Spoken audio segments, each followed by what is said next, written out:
Chapter 20. Farewell, Mr. Popper. It was a hard decision to make. Long after the visitors had gone, Mr. and Mrs. Popper sat and discussed what was best for everybody. Mrs. Popper could see the advantages of both offers, and she pointed these out without trying to influence him.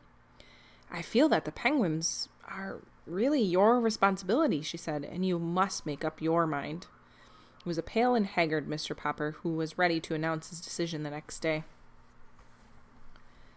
Mr. Klein, he said, I want you to know how much I appreciate your offer of putting my birds in the movies. But I'm afraid I have to refuse. I do not believe the life in Hollywood would be good for the penguins. Then he turned to Admiral Drake. Admiral Drake, I'm going to give you the birds. In doing this, I am considering the birds first of all. I know that they have been comfortable and happy with me. Lately, though, with the excitement and the warm weather, I've been worried about them. The birds have done so much for me that I have to do what is best for them. After all, they belong in a cold climate, and then I can't help being sorry for those men up at the North Pole, without any penguins to help them pass the time. Your government will thank you, Mr. Popper, answered the Admiral.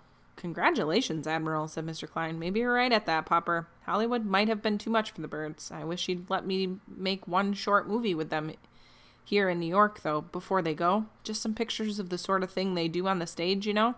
We'd show the film everywhere with an announcement that these are the famous Popper penguins that are being taken up to the North Pole by Admiral Drake of the United States Arctic Penguin Founding Expedition.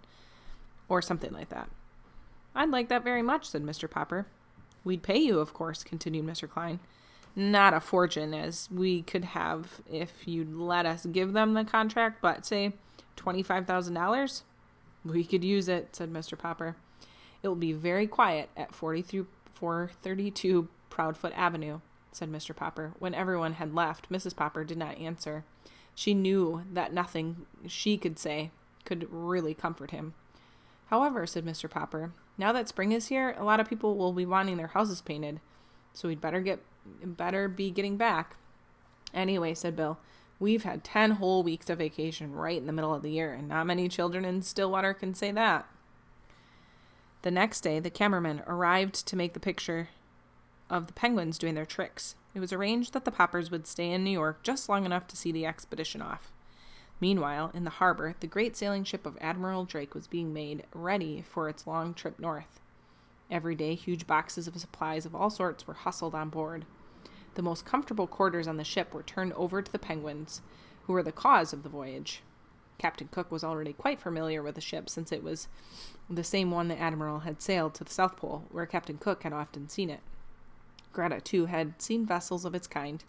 The two of them were kept very busy showing and explaining everything to Nelson, Columbus, Louisa, Jenny, Scott, Magellan, Adelina, Isabella, Ferdinand, and Victoria. The sailors all took the greatest delight in watching the curious little birds at their explorations. It looks as if this will be a pretty lively trip, they would say. These Popper's penguins certainly live up to their reputation.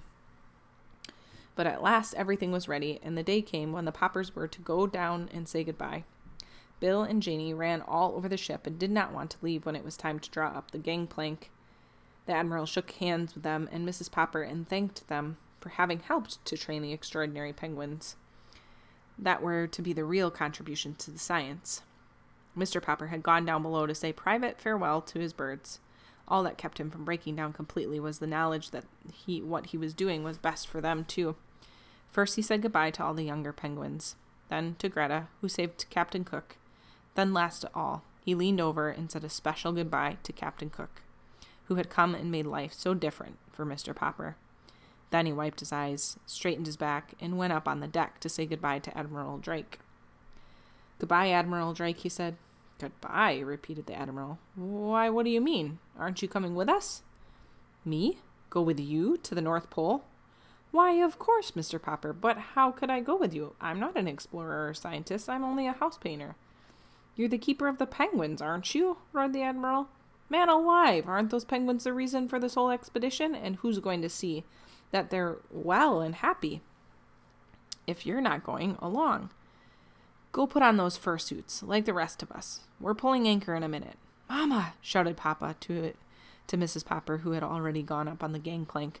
I'm going too. Admiral Drake says he needs me. Mama, do you mind if I don't come home for a year or two? Oh, as to that, said Mrs. Popper, I'll miss you very much, my dear. But we have money to live on for a few years, and in the winter it will be much easier to keep the house tidy without a man sitting around all day. I'll be getting back to Stillwater. Tomorrow is the day for the meeting of the Ladies' Aid and Missionary Society, and I'll be just in time. So goodbye, my love, and good luck.